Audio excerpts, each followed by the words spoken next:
Well, I got into this not having any ties to anyone in the horse industry and seeing and hearing about the competitive disadvantage that your neighbors and my neighbors have.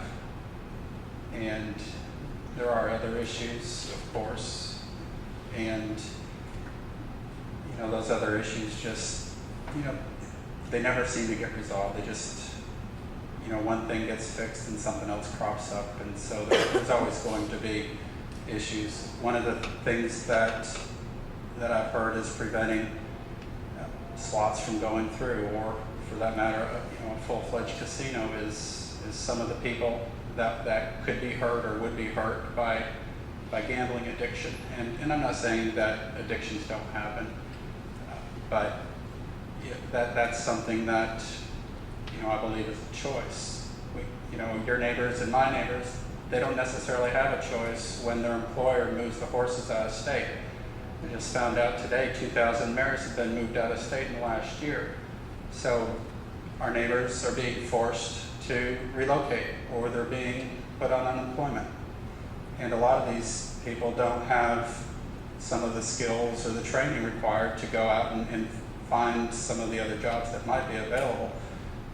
Even though with 10 to 12% unemployment, it's not likely going to happen.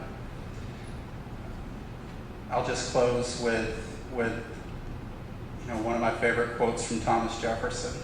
He says, I am not a friend to a very energetic government. It is always oppressive.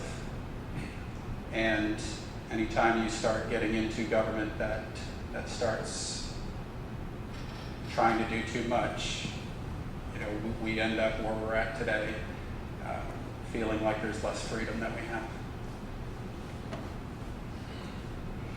Well, thank you for the opportunity to speak here tonight. The horse industry is important. That's why I voted back in 2005 for the Breeders' Incentive. That's put $66 million into the Breeders' Incentive Fund. We put $20 million into the Livestock Diagnostic Center at University of Kentucky to combat things like the male reproductive problem that we had a few years ago. $35 million in the horse park. And although I couldn't go into the slots issue because I felt that I'd rather the people vote as opposed to having backdoor deals being made, that is one thing I have supported the horse industry over the years. But there's an elephant in the room when it comes up to this election for the Kentucky Senate. There's two of them, actually. The party that controls the Kentucky Senate next year is going to determine the redistricting. The Herald Leader has said that Kentucky could lose a House seat in Congress. And you could lump in 3 of our Southern Republicans and one, and we could worst case scenario, we could go down to 1 Republican congressman based on redistricting. The other elephant in the room is this expanded gambling. We had 2 special sessions, special elections for the Senate last year. Outside interest outside their Senate districts poured $750 million into those seats, into those elections to expand gambling. My friends, I don't think the Kentucky Senate is for sale. If the people want to do expanded gambling, let's put it before them for a vote. It's been a pleasure to serve the past 16 years, my 16-year voting record for low taxes, smaller government, pro-business, I'm proud of.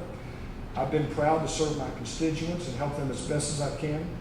And I just look forward to the opportunity to hopefully do it for 4 more years. Thank you very much.